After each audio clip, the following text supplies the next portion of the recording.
the Madman! Welcome to another custom Hearthstone cards of the week. And we'll start it off with Dread King Mukla, a 4-mana 5/5 for the triple unholy ruined Death Knight. That's an undead and a beast. Reborn, Battlecry, give all minions in your opponent's deck +1/+1. Death Rattle, yours too.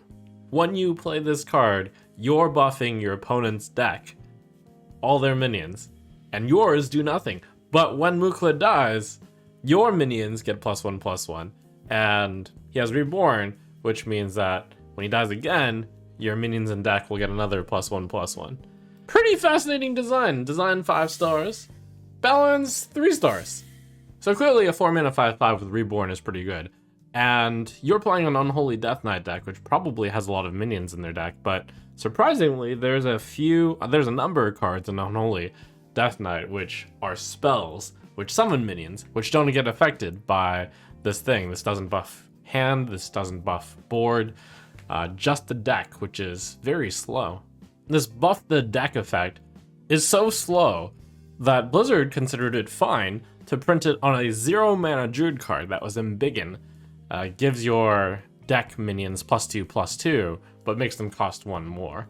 And that doesn't get through the opponent having this useful battle cry, potentially very useful. They get the first hit of it, and you might not get yours until a few turns, like maybe 1 turn for the +1/+1, maybe another turn for the second +1/+1.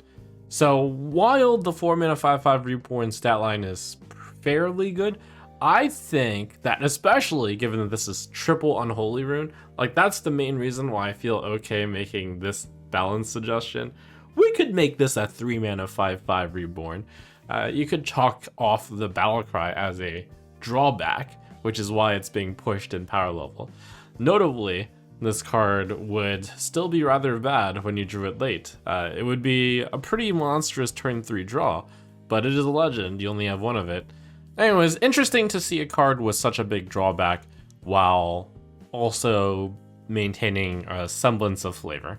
Next up we have Bonfire. 4-mana 0/7, legendary. Your other minions have Reborn.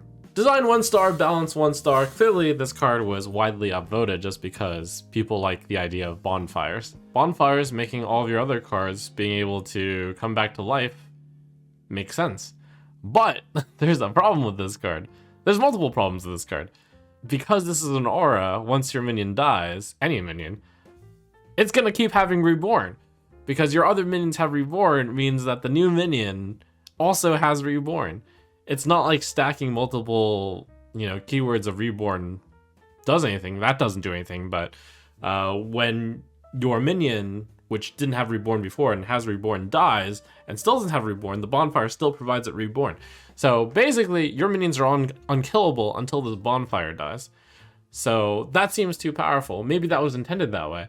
It is a 0/7, which is bad stats for the cost, but 7 health is still a lot. If you just have any minion alongside the Bonfire, you could lock your opponent out of the game.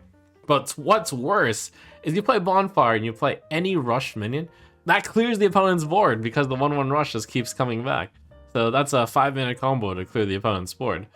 What's worse is if, without silence, if you have 2 bonfires on the board, those bonfires are unkillable because they'll all have Reborn and they'll keep chaining each other back to life. Anyways, this is a nightmare. This is horrific. Next up, we got AFK. Legendary 5-mana 8/8. Starts dormant. Do nothing on your turn to awaken this. Design 5 stars. Balance 1 star. AFK has a problem actually similar to Dread King Mukla, and I might use almost the same language. This card is extremely weak. That's why the balance is 1 star. The lull effect is that for 11 mana and skipping a turn, you can have an 8/8. Wow. Yeah, that's pretty vicious. Also, this is actually worse than Overload 6 because you not only overload on the mana, you also need to do nothing on the board. So if you have minions on the board that needed to trade with the opponent's minions, you can't do that. If you wanted to go face, you can't do that. So yeah, this is a really, really big drawback. The design is really good, but it's got one of those problems where you'd have to push the mana cost so far down that the design becomes really bad, because to be fair, you'd maybe need to print this as a 3 mana 8/8, because then you would play this on 3 best case, skip turn 4, and then have your 8/8 for 3 mana, but you had to use up both turn 3 and 4. The problem is that becomes a really high variance card where if you don't draw her on turn 3, she's extremely terrible. This is where design starts though, where the idea of doing nothing to activate something is a really good idea and fits AFK's character very well. Probably just has to be something not related to huge stats. Some other payoff. Here we've got a Death Knight Colossal minion. Sindragosa the Frost Queen. For 7 mana, you summon a 4/6 undead dragon, requirement of 3 frost runes. Colossal +2, the main body at the end of your turn add a random frost spell to your hand. She summons 2 Sindragosa's wings alongside her main body. The wings are 1/3s with taunt. Death Rattle reduce the cost of all frost spells in your hand by 1. It's worth mentioning that the author decided to change this card so that it reduced the cost of all frost spells in your hand and deck by 1 on the wings. And also they corrected the add a random frost spell. It can't just say add a frost spell because that's inherently random, which is totally fine. So on the topic of the change, I'm actually going to score this card based off of the more balanced version, which I think is the one that does not reduce the cost of all frost spells in your deck. I think I'm going to evaluate this as is, which is a better balanced version. Design 3 stars, balance 5 stars. It's a card that does what Frost wants to do. They want to reduce the cost of their frost spells. They want to generate frost spells, and they could use a little bit of defense to get there. Definitely not as aggressive as the current Frost decks play, but that's cool. I'm docking points off design just because I don't actually think it's that interesting. Perhaps more importantly, like, I don't really know what the flavor is behind Sindragosa's wings reducing the cost of your frost spells by 1. I'm not getting the flavor. I understand this might be a little bit nitpicky, you know, why do cards do what they do, but I actually think this genuinely doesn't make much sense. And it's kind of boring. It's just a big body. It generates frost spells, and then the body parts make the frost spells in your hand cost less, you know, okay. It's a Colossal Death Knight card. I totally think that Colossal could go into more sets than just the one that it showed up for. Sindragosa is a good choice to be a big Colossal minion, but at the end of the day, uninspiring. Here we've got a neutral location. Polar Paradise, 0 mana, 2 uses. Summon a 1/1 Snow Flipper Penguin. Snow Flipper Penguin being the 0 mana 1/1 beast that we all know and love. Design 5 stars, balance 5 stars. You might think that this is huge power creep on Snow Flipper Penguin. You'd be right, it is. You get 2 Snow Flipper Penguins for the price of a Snow Flipper Penguin. And you know what? That's probably fine. In a world where Druid's got the 1 mana 1/1, which summons the extra 1/1 2 more times, I think we can get an extra 1/1 in 2 turns. Now this one is a real blast from the past. Draconist Lenithar, 6 mana 5/5 legendary. Battlecry, transform your spells in hand into dragons that cast them. They have stats equal to the cost. Let's suppose you have your hand with a Flame Strike in it. The Flame Strike is transformed into a 7 mana 7/7 dragon with Battlecry cast Flame Strike. Design 4 stars, balance 5 stars. Now the interesting thing is 3 years ago, we had Conjurer All-In, an 8 mana 5/5 Battlecry transforms spells in your hand into elementals that cast them with stats equal to their cost.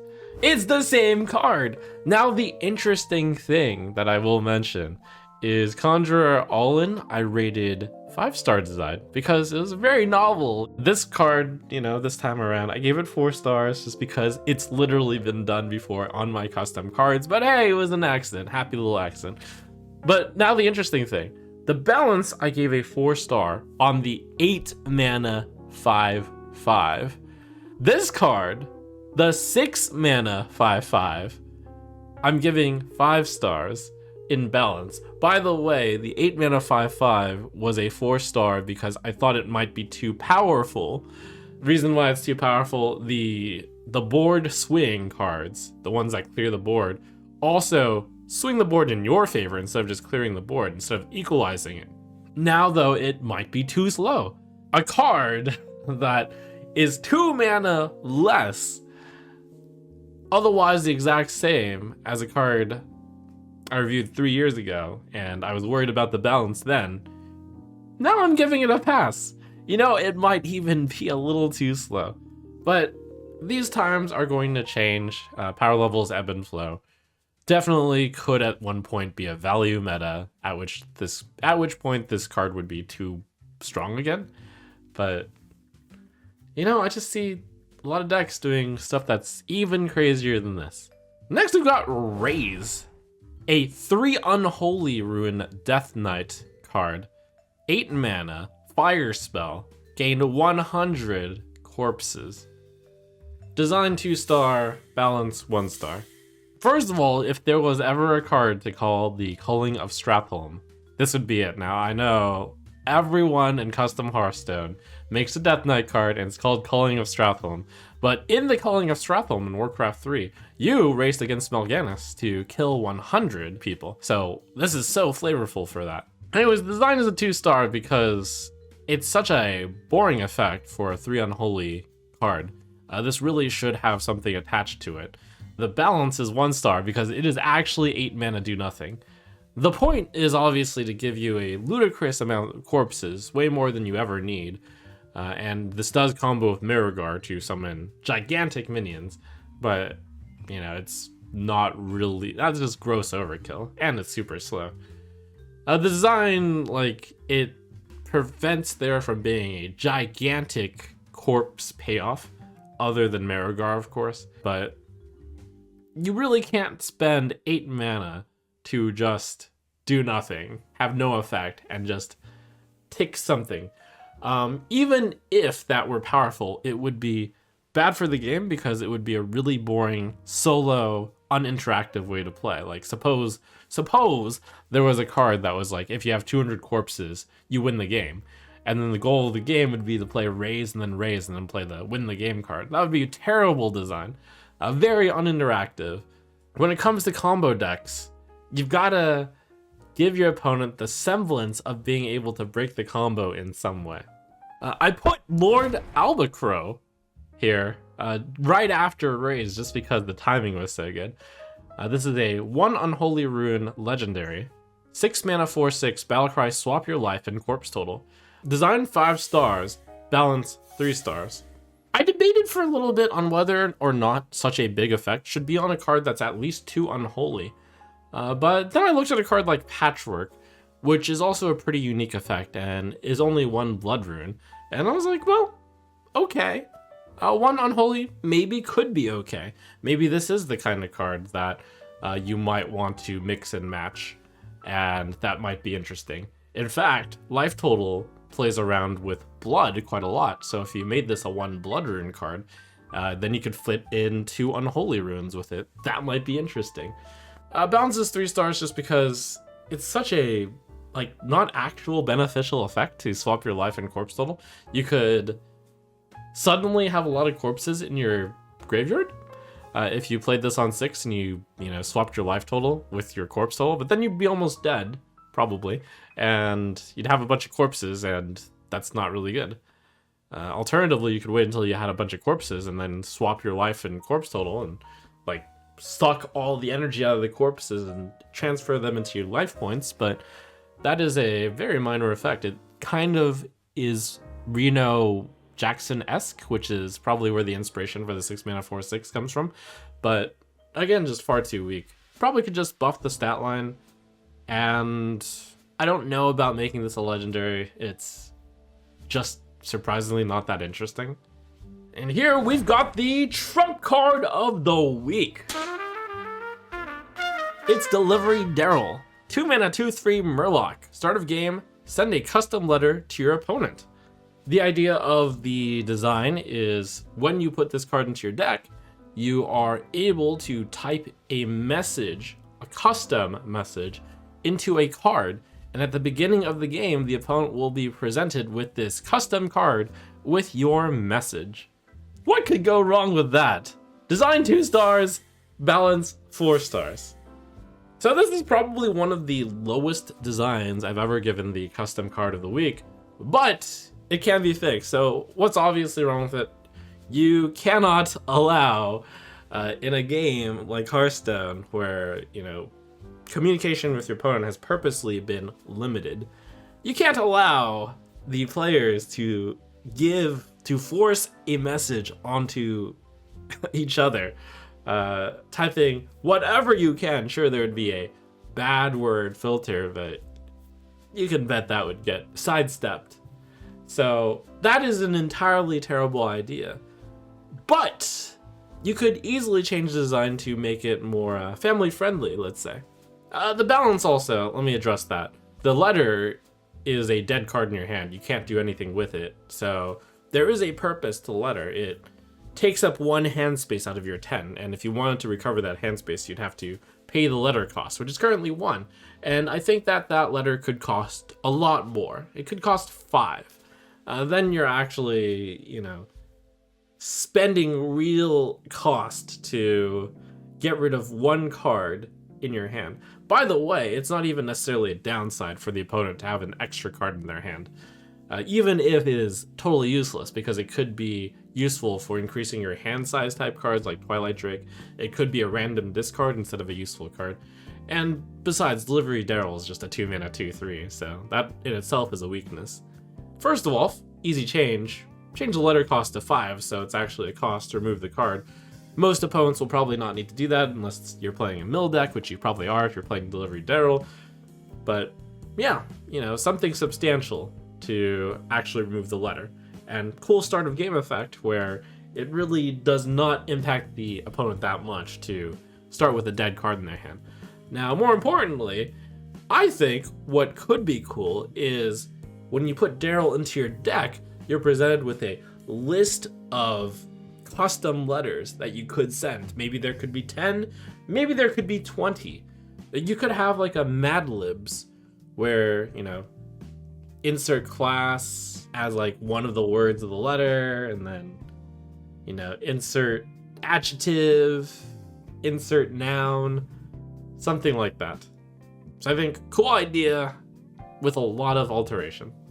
Finally, the most upvoted card, you've got Watchful Reaper, a Death Knight 3-mana 3/3, unholy 3-rune requirement, an undead, reborn,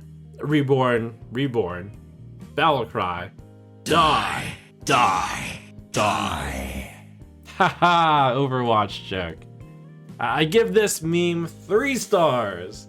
I'm gonna say, if Scourge Rager weren't printed, I'd probably bump this meme up like a full star, maybe even 2. But Battlecry Die was already done, so a lot of the funny content already died with the Scourge Rager. Also, actually having multiple things of Reborn doesn't even matter. But whatever. We aren't really here to evaluate whether the card works or not.